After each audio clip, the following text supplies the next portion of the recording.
Hey everyone, it's Sino. I wanted to take a second and thank everyone for their support. We recently hit 3,000 subscribers, and I'm currently working on a special video in honor of this milestone. I live in Southern California, and we had strong winds last weekend that made it impossible to record. I also started school again this week, so I've fallen a few days behind, but I'm working hard to get the video out tomorrow or Monday at the latest. Fingers crossed. That being said, I hope you guys enjoy the video, and thank you once again.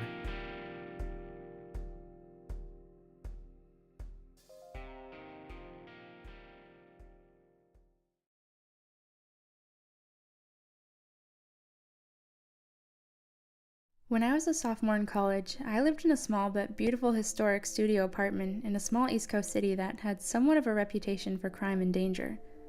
However, the neighborhood I lived in was usually considered one of the good neighborhoods. It was close to the city's university and was mostly students living there, especially on the street my building was on. My building was a huge 4-story townhouse, if you can really call it that. It was really a mansion as a whole, built in 1895. The architecture was really awesome, built-in bookshelves and huge mahogany pocket doors that slid into walls. Anyways, the building wasn't exactly in mint condition, and my landlord was pretty lazy. He would always come by and check up on things and make promises to get stuff fixed, but never really got around to doing much of anything. The apartment I was renting was on the first floor, and my front door immediately on the left as you walked in the building's door to the street.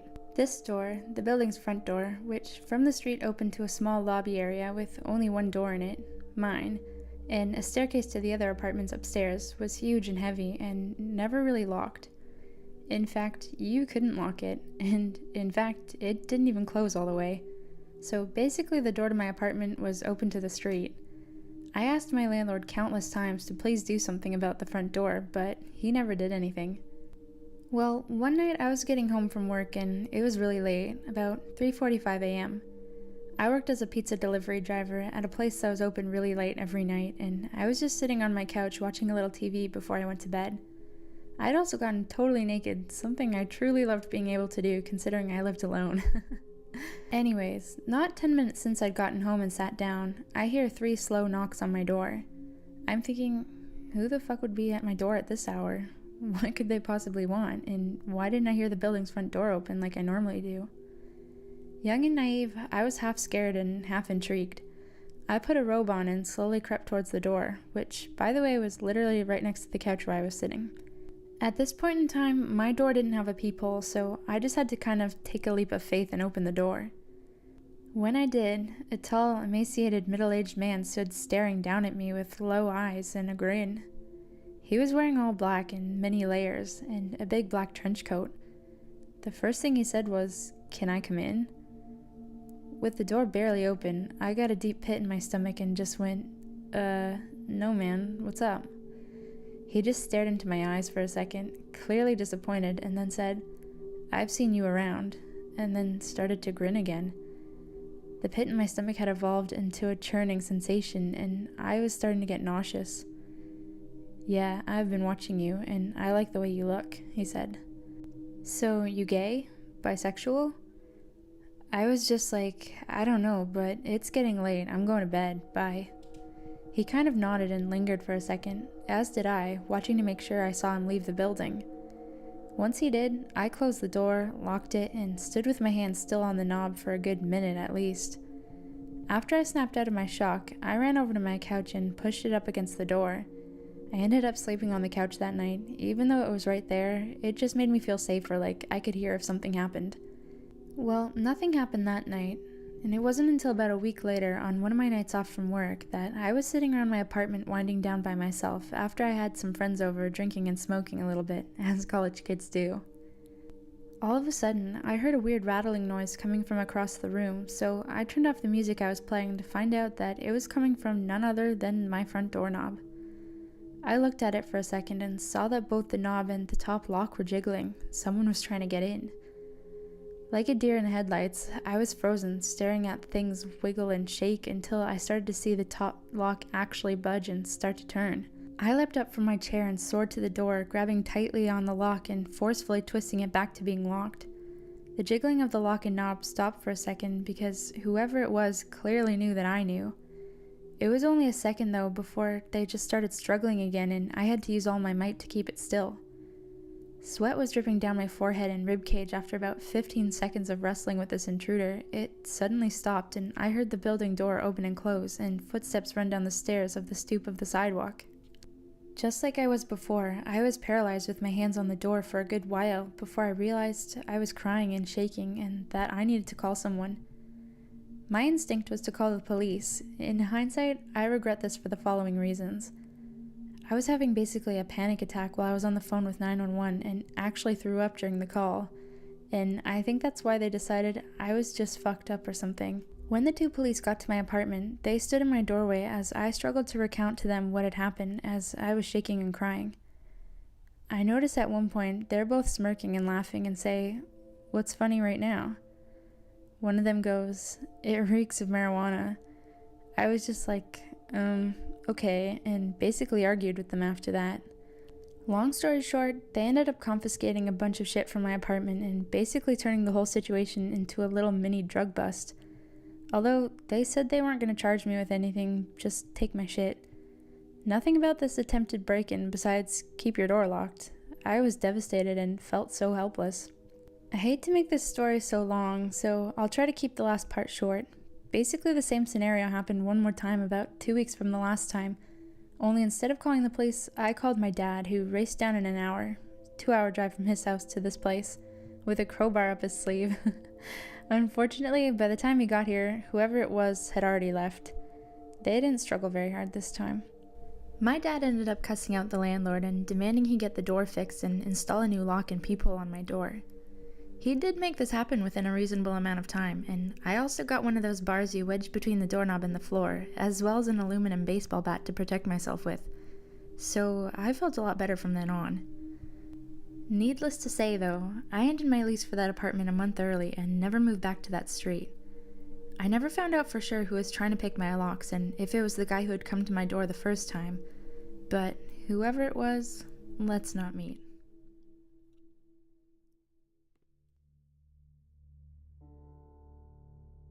So here's a little backstory. I'm a 19-year-old female living in the UK. I was on my day off from work, as I worked 6 days a week at a very unpopular delivery service called Yodel. My mom was out the night before, staying at my grandmother's house due to her being ill. I have 2 small dogs, both Chihuahua Cross Yorkshire Terriers who don't really need all that much walking, but this Sunday morning I was feeling it. It was around 7:30 in the morning, which means it was still pretty dark out when I put their coats on and left the house. The local park is a 2-minute walk away from my house, which I had no problem getting to. So, cut to about 10 minutes into my walk.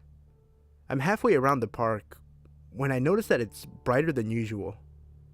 I turn around to see a parked car in the parking lot, with its lights on full beam, directed straight at me.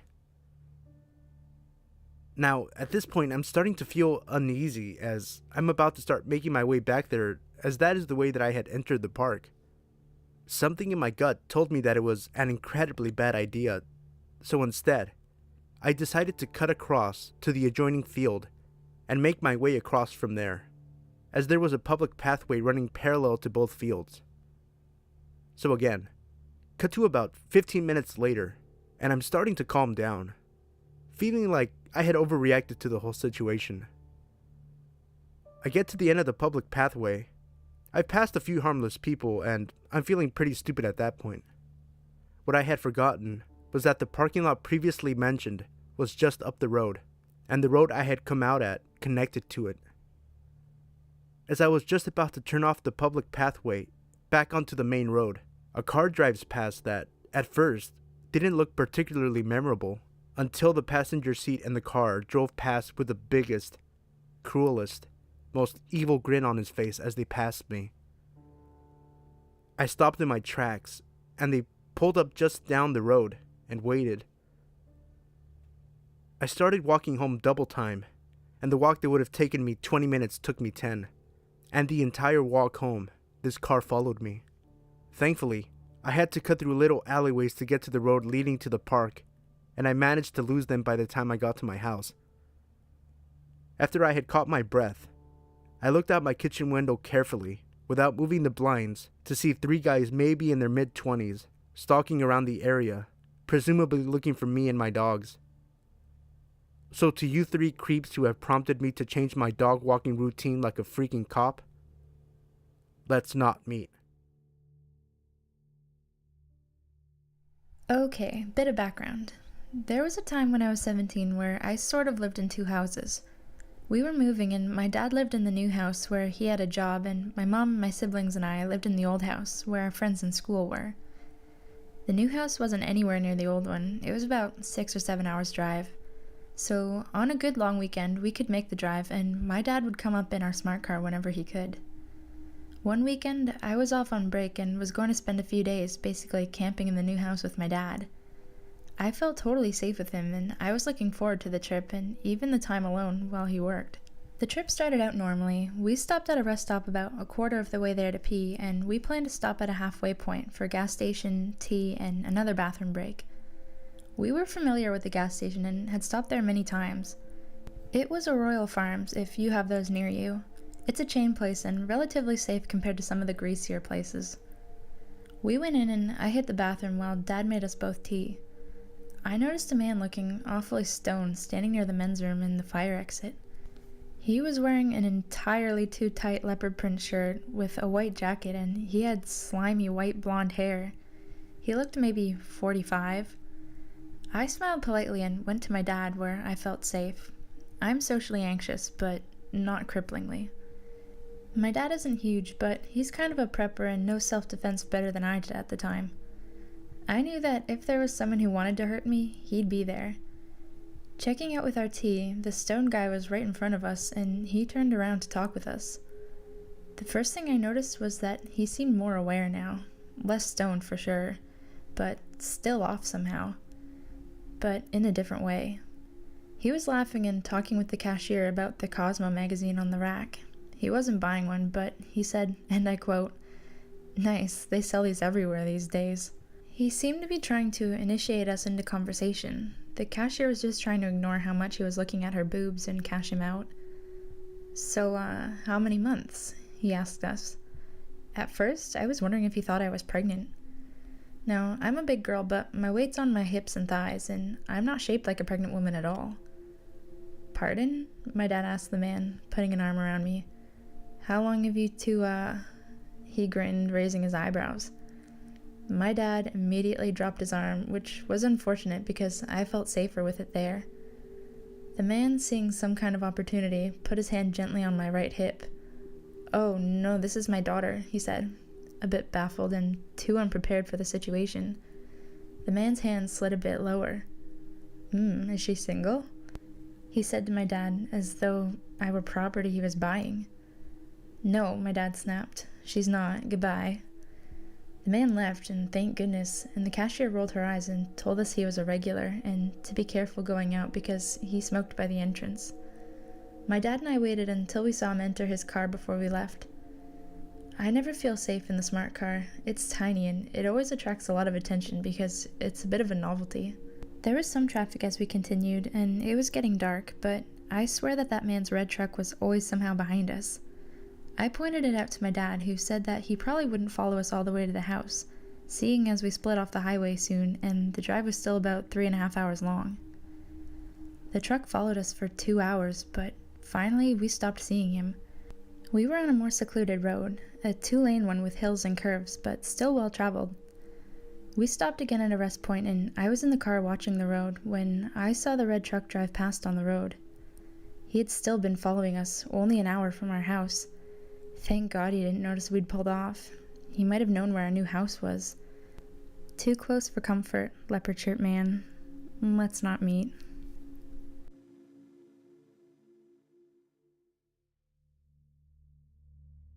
I live in a small town in Canada. I'm a 16-year-old half Asian and half Native American girl, but I pass as full Asian. It's relevant to the story. A lot of people here hate Asians and or have yellow fever. I'm about 5'4" and about 90 or 100 pounds, and I know well I'm weak and not threatening. A few months ago, I was downtown for about an hour after school, and I was heading home. The street I was on was busy. Lots of cars driving or parked on the sides of the street, and a lot of people on the sidewalks. One of the cars slowed down a little, and a woman yelled, "Hey," or something. And I looked over, but I couldn't really see them, so I ignored it and kept walking, thinking they were talking to someone else. Not long after I passed the driveway, I heard a sort of yell that sounded the same. I kept walking, but they pulled out of the driveway and followed me slowly. I tried to ignore it, but I came to an intersection where I had to wait, and they pulled up next to me. In the passenger seat was a woman who I think was in maybe her mid-30s.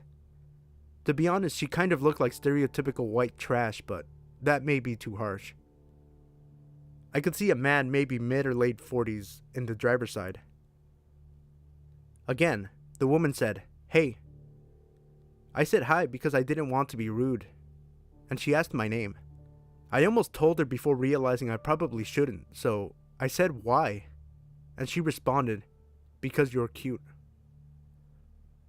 I awkwardly thanked her, and I think she said you're welcome, but I was starting to cross the street already. I was a little freaked out because in the interaction she seemed kind of laughing like she was making fun of me or knew something I didn't. I saw the car again a couple of times, and they seemed to be circling blocks trying to keep up with me or know where I was. I was scared because soon I would reach my house and they would see me going in and know where I live. I heard them come up behind me and the woman said something again. I tried to ignore her, but she kept going and said things like, "Turn around. Why won't you talk to me?" I didn't want to be rude, but I was very uncomfortable. When I wouldn't talk to her and started walking faster, she started yelling things more violent and saying they wanted to take me somewhere or tell me or show me something. She called me a squinty-eyed chink, said I should go back to my own country if I don't even speak English. I was starting to tear up because I was confused and I was alone, and they were both much bigger than me. I walked straight past my house and went on for 6 or 7 blocks to my stepmom's friend's house. They seemed to follow me until 2 streets before the house, sometimes still saying things, but I couldn't hear or I don't remember. I don't know why they gave up there. My stepmom's friend luckily was home and let me in and called the police, but they never found the people, probably because I never saw the license plates. I've been followed before, but nothing like this happens to me often, so to the laughing woman, I really hope we don't meet again.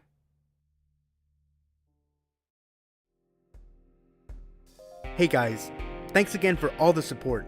Thank you guys for watching, and special thanks to Lady Spook for contributing to this video. Check her channel out, the link is in the description below. If you enjoyed this video, please click the like button and subscribe if you're a new viewer. It really helps the channel out tremendously. If you'd like to submit your own story or artwork to be featured, email it to me at sinostudiosofficial@gmail.com. The link to my email is also in the description below. You can also email me there with questions or business inquiries or inquiries about collaborating. Follow me at Sino Studios BMF on Twitter and Instagram. Once again, thank you guys for all your continued support. Without you guys, my channel's nothing.